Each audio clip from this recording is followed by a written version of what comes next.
Rubio testified before the Senate on the U.S. involvement in Venezuela.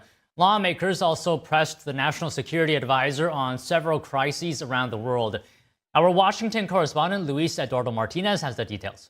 I certainly agree with the chairman in terms of his comments relative to Nicolas Maduro. He was bad for Venezuela, he was bad for the region, and he was bad for the United States. President Trump's actions against narco-terrorists and his capture of Maduro have made America safer. Every American should be thanking Donald Trump and Marco Rubio for what they have done.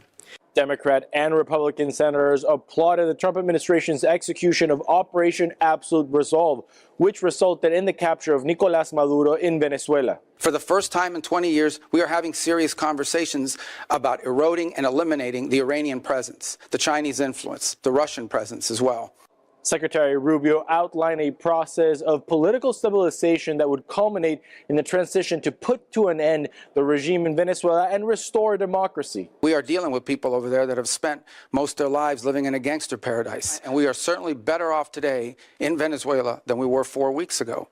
And I think and hope and expect that we'll be better off in 3 months, in 6 months, in 9 months than we would have been had Maduro still been there. Senators also pressed Secretary Rubio on the Trump administration's stance towards NATO. And I am asking you to do everything you can to reinforce our commitment to NATO. NATO needs to be reimagined as well in terms of the obligations. And this is not new to this president. Multiple presidents have complained about it. I think this president just complains about it louder than other presidents. And one of the things we've explained to our allies in NATO is the United States is not simply focused on Europe. We also have defense needs in the Western Hemisphere. We have defense needs in the Indo-Pacific. Secretary Rubio warned the Iranian regime against future crackdowns against protesters and urged the regime to commit to political and economic reform. The protests may have ebbed, but they will spark up again in the future because this regime, unless they are willing to change and or leave, have no way of addressing the legitimate and consistent complaints of the people of Iran who deserve better. It is important to note that after Operation Absolute Resolve,